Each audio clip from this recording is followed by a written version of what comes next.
जदयू में शामिल हो रहे हैं कांग्रेस और एआईएम के सदस्य। पूर्णिया के बैसी में प्रेस कॉन्फ्रेंस करके प्रदेश सचिव अल्पसंख्यक प्रकोष्ठ के मोहम्मद शाहिद रजा की अध्यक्षता में आज जदयू को मजबूती प्रदान करने के लिए सदस्यता ग्रहण कार्यक्रम में शामिल हुए दर्जनों लोग। इस मौके पे कांग्रेस बैसी विधानसभा प्रभारी का पदभार निभा रहे सलमान अहमद ने जदयू का सदस्यता लिया। वहीं एआईएम पार्टी के सदस्य साकिर हुसैन प्रखंड सचिव के पदभार से अपनी पार्टी को छोड़कर जदयू का दामन थाम लिया है। 2024 तक लगभग 50,000 कार्यकर्ताओं को जोड़ने की तैयारी कर रहे हैं, जिसको लेकर सदस्यता अभियान भी शुरू कर दिया गया है। इसी में लगातार शाहिद रजा के प्रयास से जदयू को मजबूती मिल रही है। शाहिद रजा ने बताया कि जदयू को बैसी में मजबूत करना और अपने क्षेत्र का खासकर दलित, महादलित एवं गरीबों का विकास करना, साथ ही 2024 तक लगभग 50,000 कार्यकर्ताओं को तैयार करना, जिसको लेकर हम लोगों ने सदस्यता अभियान शुरू कर दिया है। उम्मीदवार जिला परिषद का दावेदार मैं था। मैं जब नॉमिनेशन कर दिया, एनआर कटवाने के बाद जब नॉमिनेशन कर दिया तो विधायक जी ने अचानक से आकर के 2-3 दिन के अंदर अपने पुत्र को उतार दिया। हमने विधायक जी के लिए, पूर्व विधायक हाजी अब्दुल सुभान साहब के लिए क्या कुछ नहीं किया। उनके चुनाव के लिए हमने जी जान लगा करके उनके लिए मेहनत की। सफलता नहीं मिली वो अलग बात है, लेकिन वो अचानक से वो अपने पुत्र को उतार दिया। परिवारवाद की नीति जो आरजेडी का शुरू से चल रहा है वो है भी अभी, मतलब कि ये 22 में भी ये चीज़ छूटने वाला नहीं है। ये सब कारण है जिसके वजह से हम आज क्या कहते हैं कांग्रेस छोड़ करके, महागठबंधन तो लगभग रखिए ने टूट ही चुका है। जो उपचुनाव हुआ वो तो उसमें आप लोगों ने देख भी लिया। तो इस वजह से हम आज कांग्रेस छोड़ करके जेडीयू में आए हैं और आने वाला जो 2024 में लोकसभा चुनाव होने वाला है, उम्मीद यह है कि किशनगंज लोकसभा से इस बार जेडीयू के ही सांसद चुने जाएंगे और उनके लिए हम लोग पूरा मेहनत से काम करेंगे। साकिर हुसैन। आप पहले एएमआई में थे, क्या हुआ जो आप इस बार? इसलिए कि धोखाधारी पार्टी है। 1 साल गुजर गया विधायक बनने का और एमपी बनने का, आज तक कोई भी काम नहीं हुआ है। अब देखिए नदी कटान हो रहा है, कुछ भी हो रहा है, कहीं भी विधायक जा रहा है ना एमपी जा रहा है। कांग्रेस भी, इसलिए हम लोग कहते हैं कि झूठी टहनी कभी फलती नहीं, नाव कागज़ की सदा चलती नहीं। मैं इसलिए कहता हूं कि हमारे नीतीश कुमार, हमने बारिश से देखो, ईमानदारी एक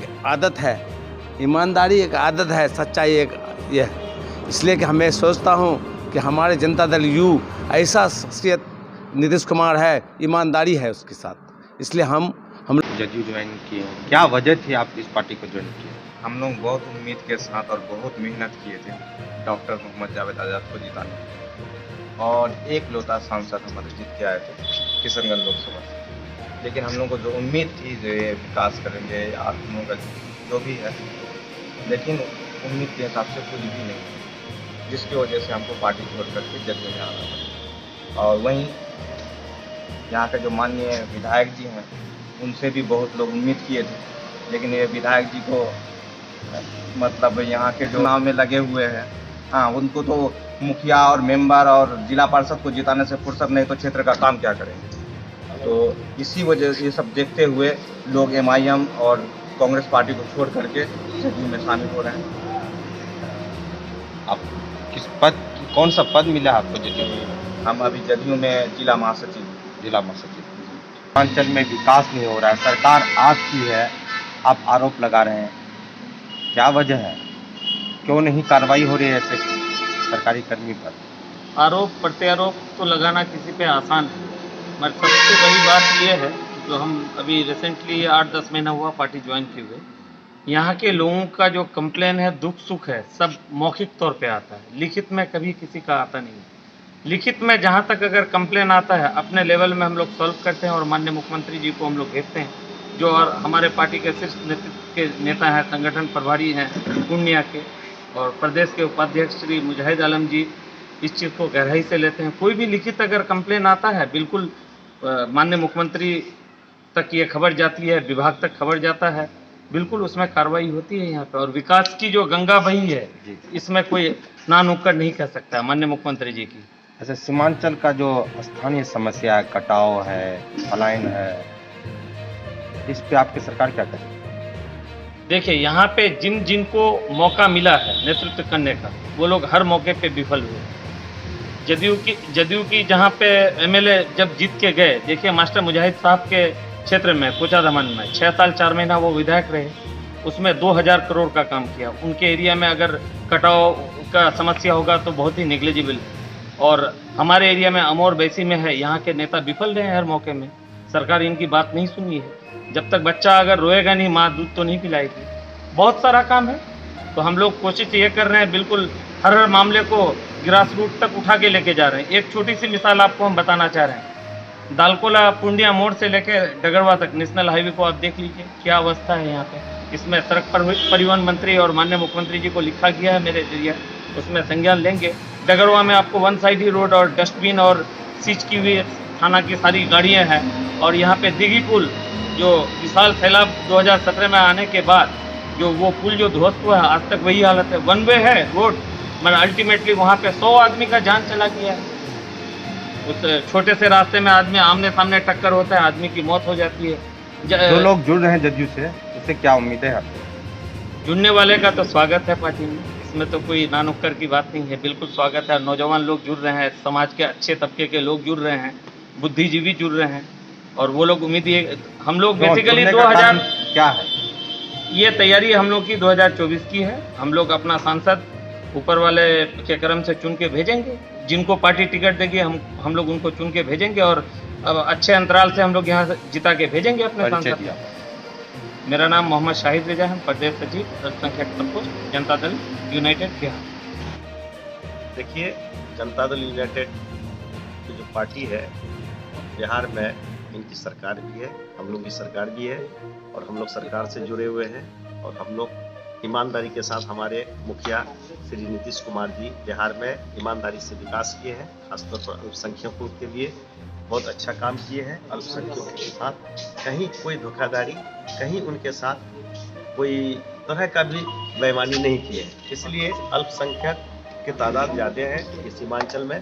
और सीमांचल में लोगों ने जो है नीतीश कुमार को पहचानने में जो भूल किया था, अभी पिछले चुनाव में, मतलब है कि यहाँ MIM की एंट्री हो गई, और ये जो MIM की जो एंट्री हुई और इनकी कार्यशैली को देखते हुए और इन लोगों की बेईमानी को देखते हुए जनता ने फिर इन लोगों को आगे आगामी चुनाव में, लोकसभा में, विधानसभा में फिर नकारने का काम करेंगे। और आप जैसा कि आपने मुझसे सवाल किया, ये लोग एंट्री दे रहे हैं, तो इसलिए कि अभी फिलहाल जो अभी पंचायत चुनाव चला, गलियारों में, कूचों में और पंचायतों में, वार्डों में और जिला परिषद क्षेत्र में जो अभी लोग जो है प्रबल दावेदारी के साथ लोगों ने चुनाव लड़ा, यहाँ कहीं ना कहीं MP, कहीं MLA, इन लोगों की भी अंडरग्राउंड से कुछ कार्यकर्ताओं के माध्यम से गलत एंट्री, गलत भावना, गलत मैसेज करके किसी को जो है अच्छे छवि वालों को, छवि को बिगाड़ने का काम किया, जिनसे उन लोगों का हार का मुंह देखना पड़ा। एक तो वो बात है। जहाँ तक बात रही कि सरकार ईमानदारी के साथ, सरकार कहीं पैकेज देने में, सरकार कहीं फंड देने में किसी MLA MP को कंजूसी नहीं की है।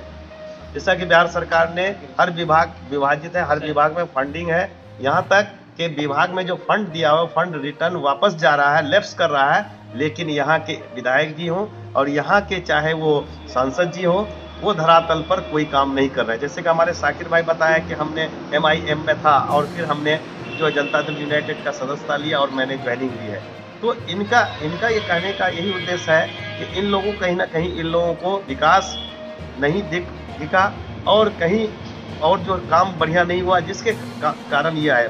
जहाँ तक हुई कि सरकार हमारी है, काम हर जगह हो रही है, हर विभाग में हो रही है। जहाँ तक बात है कि कुछ स्थानीय नेता, स्थानीय जनप्रतिनिधि, इन लोगों ने कुछ अपने एजेंट इस तरह बहाल किए हुए हैं कि कहीं ना कहीं सरकार के कर्मचारियों के साथ, हम लोग सरकार के कर्मचारियों के साथ अंदर से कहीं ना कहीं उनका अलग तालमेल बैठा करके, पैसे कौड़ी के लोभ लालच दे करके या उन अलग सेटिंग गेटिंग में वो बदनाम करने की जो साजिश कर रहा है। तो हमारे 22 में जनता दल यूनाइटेड, सीमांचल में जनता दल यूनाइटेड, हमारे भाई मोहम्मद मुजाहिद आलम साहब, मास्टर मुजाहिद आलम साहब के अभी बहुत पुरजोर निगरानी में अभी देख रेख हो रहा है। जहाँ प्रशासन की किसी कमी होती है वहाँ कमी को दूर करवाते हैं।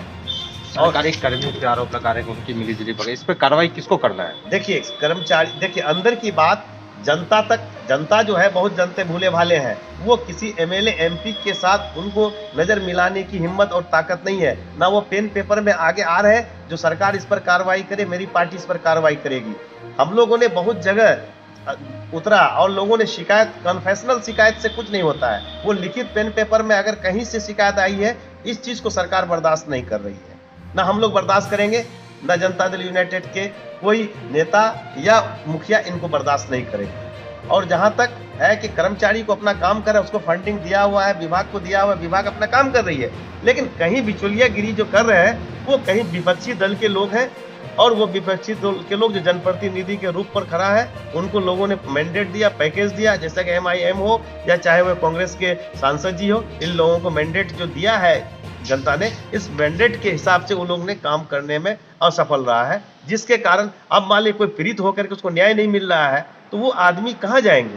तो वो हम लोगों के बीच आ रहे हैं, उनको हम लोग मदद भी कर रहे हैं और वो मजबूती के साथ हम लोगों के साथ जुड़ भी रहे हैं। और आने ये दिसंबर में, ये 2021 के लास्ट मंथ में 31 तारीख से पहले आपको 22 सीमांचल के बहुत सारे अच्छे अच्छे चेहरा देखेंगे, जो कांग्रेस के होंगे, MIM के होंगे, वो उनकी एंट्री आप निश्चित तौर पर जनता दल यूनाइटेड में दिखने को मिलेगा। ये चुनावी गोलबल जी का कार्य, ये जो अभी पार्टी ज्वाइनिंग करवा रहे हैं जी, दूसरी पार्टी से लोगों को, इसको क्या चुनाव से जोड़ा जाए?